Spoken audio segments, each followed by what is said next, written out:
En este video se responderán las preguntas del primer certamen del curso de Inteligencia Artificial dictado por el Departamento de Ingeniería Informática y Ciencia de la Computación en la Universidad de Concepción.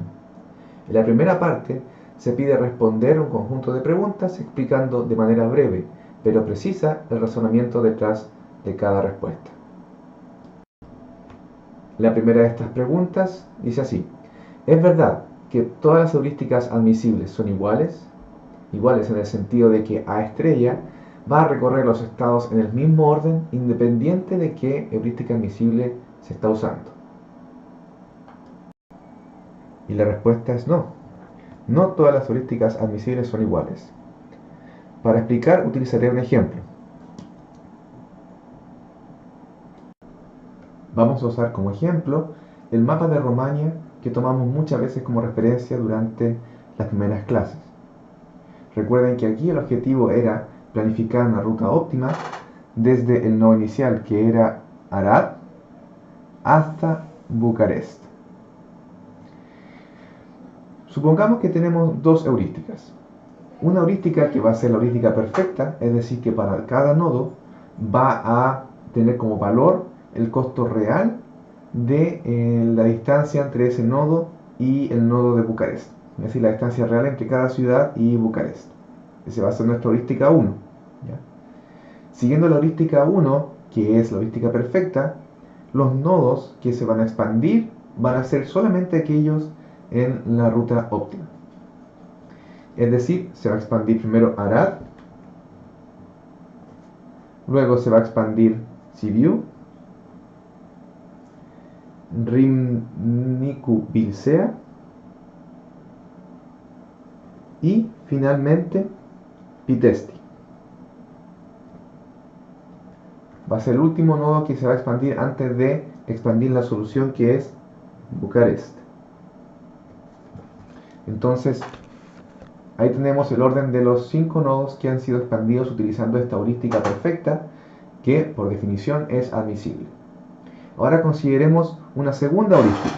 Vamos a llamar esta heurística H1. Consideremos una segunda heurística H2, que va a corresponder a la heurística que utilizábamos en las clases, la cual era la distancia en línea recta entre cada ciudad y Bucarest. Recordemos que como la menor distancia que puede haber entre dos ciudades corresponde a la distancia en línea recta, entonces esta corresponde a una heurística admisible.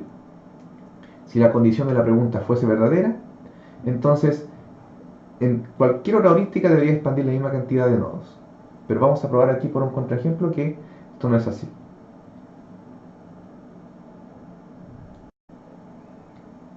En este ejemplo estamos utilizando la heurística 2, es decir, la heurística de la distancia en línea recta entre dos ciudades para determinar cuáles son aquellos nodos que se expanden y en qué orden.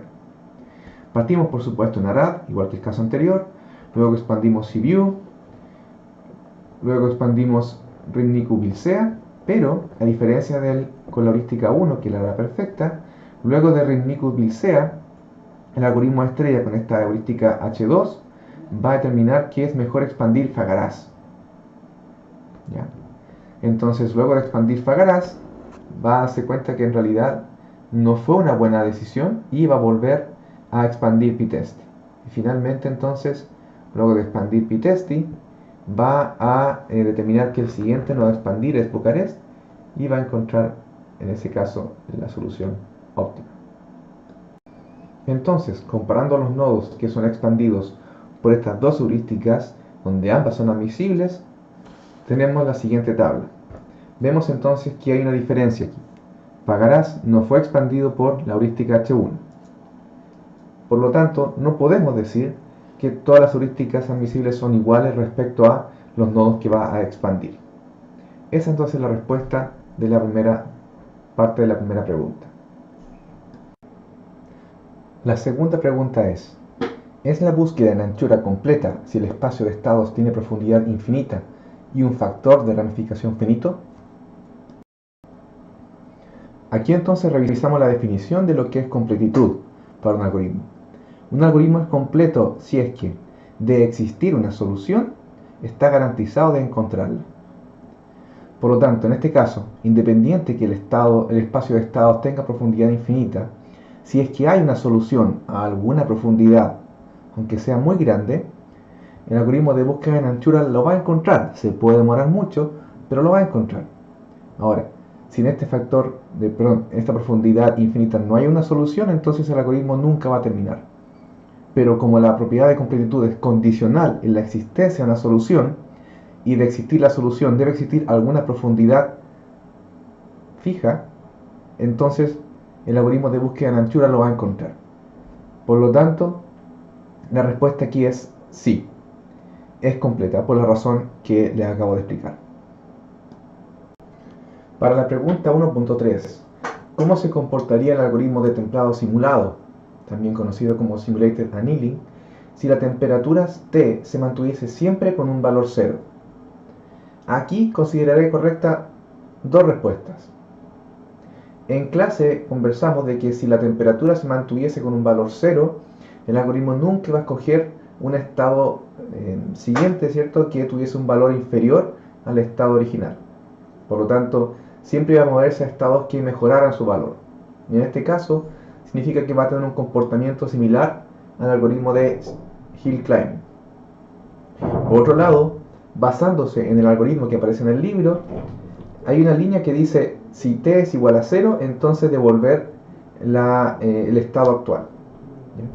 Entonces voy a considerar correctas las dos respuestas. Una, que con t igual a 0 el algoritmo se comporta como Hill Climbing, y por otro lado, también consideré correcta si indicaron que con t igual a 0, entonces el algoritmo simplemente devuelve la solución actual sin realizar ninguna búsqueda. La siguiente pregunta, la 1.4, ¿es posible que el desempeño del algoritmo de búsqueda en profundidad iterativa sea peor que el de búsqueda en profundidad independiente de donde esté el estado objetivo? La respuesta aquí es sí, es posible. Es posible en aquellos problemas que tienen un factor de ramificación muy pequeño. En el caso extremo, por ejemplo, para aquellos problemas que tienen un factor de ramificación de 1. Si imaginamos un problema con un factor de ramificación de 1, básicamente lo que tenemos es una cadena de estados. Supongamos que la solución está en este nivel, y este es el estado inicial.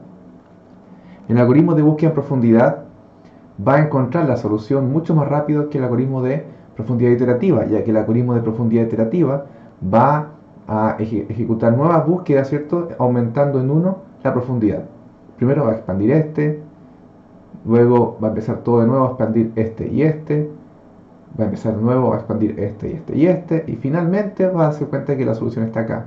Mientras que el algoritmo de profundidad normal, digamos el original, baja inmediatamente por el único camino y encuentra la solución. Entonces la respuesta es sí en problemas que tengan ese tipo de estructuras.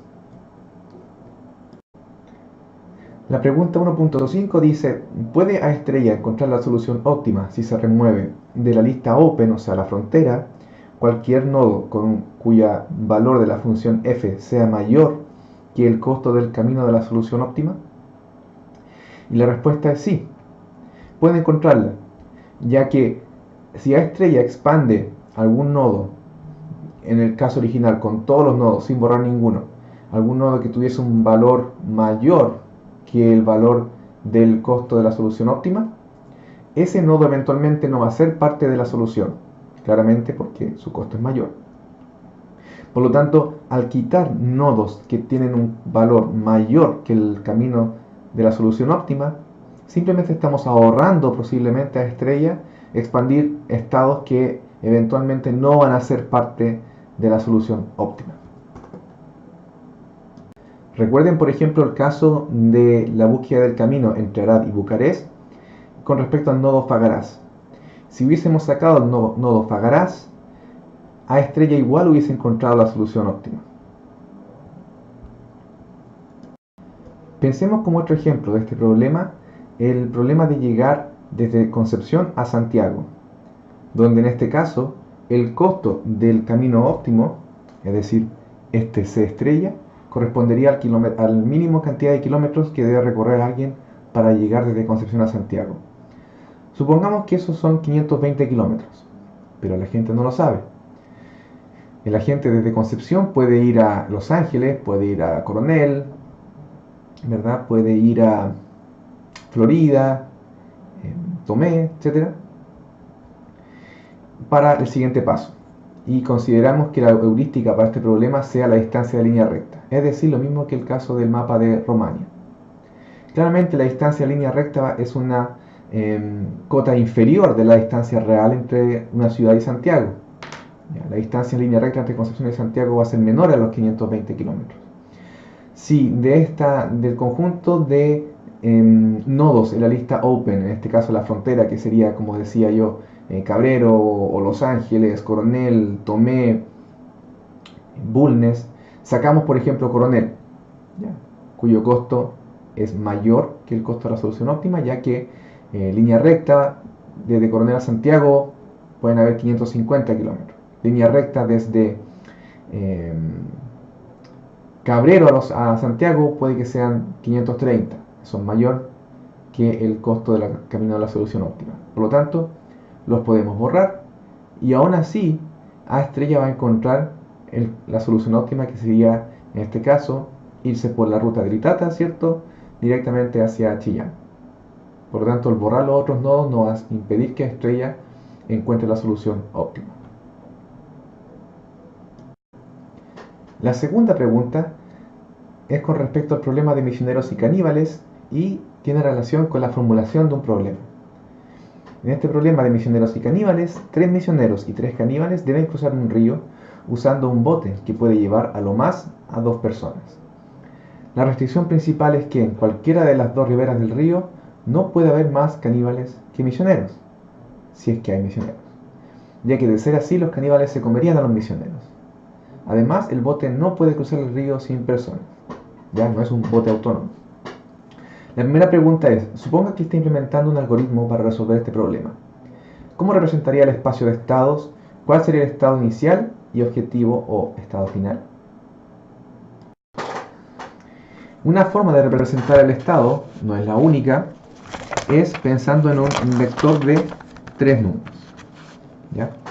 Donde el primer número, el primer elemento, corresponde, por ejemplo, a la cantidad de caníbales que están en la orilla izquierda, orilla inicial, orilla equivocada, como queramos llamarlo, que es donde no queremos que estén al final, ¿ya? Después podemos indicar como segundo número la cantidad de misioneros en la misma orilla, orilla izquierda, orilla inicial, orilla equivocada, como queramos decir. Finalmente, el tercer número corresponde a si el bote está o no está en esa misma ribera. ¿Ya? Entonces, A sería la cantidad de caníbales, B la cantidad de misioneros y C la presencia o ausencia del bote, ¿cierto? En la orilla izquierda, orilla inicial, orilla equivocada, por decirlo de alguna forma, ya que nosotros queremos que finalmente estén todos en la otra orilla. Entonces, con esa formulación, si la definimos así, entonces el valor de A va entre 0 y 3, el valor de B también va entre 0 y 3, y el valor de C va entre 0 o 0 o 1, ¿ya? Entonces el estado inicial en este sentido estarían los 3 caníbales, los 3 misioneros, y además está el bote en la orilla izquierda o orilla equivocada. Es el estado inicial, ¿ya? Y el estado final sería entonces 0 caníbales en la orilla izquierda, 0 misioneros en la orilla izquierda y el bote no estaría en esta orilla. ¿Ya? Este es el estado final. Ahora, ¿por qué es suficiente con esta información? Es suficiente porque si no están en esta orilla, los misioneros o los caníbales, se asume que están en la otra orilla. No hay un estado que sea entre medio, entre una y otra, ¿ya? Con el propósito de resolver el problema. Si están en el bote, o están en la orilla izquierda o están en la orilla derecha, para el propósito de este problema. Entonces, en este caso, en base a este estado, podemos nosotros inferir que en la orilla derecha hay 0, 0, 0, ¿ya? Y aquí mismo también podemos inferir que en la orilla izquierda hay 0, 0, 0. Lo mismo para los valores intermedios. ¿Ya? Entonces así podemos representar el espacio de estado junto con el estado inicial y el estado final. Luego, el espacio de búsqueda es un árbol o un grafo. El espacio de estados en este caso es un grafo.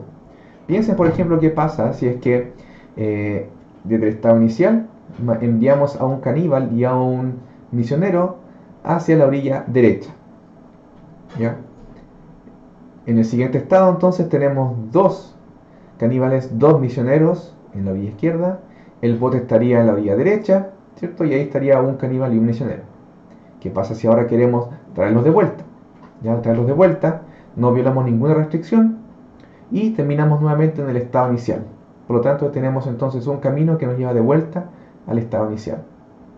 Por lo tanto no puede ser un árbol. Luego la pregunta 2.2 dice, proponga una heurística admisible y no trivial, es decir, no un HDN igual a 0 o un HDN igual al costo real, que desconocemos, y explicar por qué es admisible. Puede haber más de una, pero una forma de determinar una heurística admisible, recuerdan lo que vimos en clases, es relajar el problema original, es decir, quitar algunas de las restricciones, resolverlo sin estas restricciones y determinar entonces de esta solución que pasaría a ser una heurística del problema original. ¿A qué me refiero? Podemos quitar la restricción de que los caníbales se comen a los misioneros si son más en cualquier lugar donde se encuentren. Si quitamos esta restricción, si los caníbales no quieren comerse a los misioneros, entonces el problema se transforma en uno en el cual simplemente tenemos que ir llevando uno a uno los caníbales y los misioneros hacia el otro lado de la ribera del río. ¿Ya?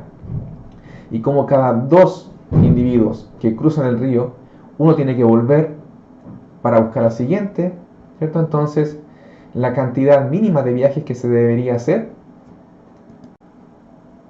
es igual a 2 veces la cantidad de caníbales en la orilla izquierda más la cantidad de misioneros en la orilla izquierda, menos 1. ¿De dónde sale este truco? Para cada persona que movemos de una esquina a otra, tenemos que considerar que el bote también debe volver, ¿verdad? Entonces inicialmente tenemos 3, 3, 1, ¿verdad? Para llevar a una persona, el bote se va entonces con dos de ellos, hacia la derecha y después vuelve el bote con uno de ellos, ¿verdad? Entonces, aquí en 2 pasos hemos dejado a una persona en la orilla correcta. Luego llevamos a otra persona y el bote vuelve con uno de los que se fueron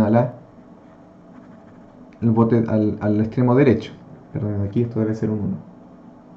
Entonces, por cada persona, el costo de llevarla en realidad es de 2 acciones. Una para ir a dejarla y otra para volver a buscar a la siguiente. Y eso tenemos que hacerlo por cada una de las personas que están en la orilla izquierda, excepto para la última, ¿verdad? Cuando ya queda solamente una persona, supongamos que queda un caníbal. Entonces, en este caso, una vez que vuelve una de las personas a buscarla, simplemente se la lleva y no tiene que volver. ¿Se entiende?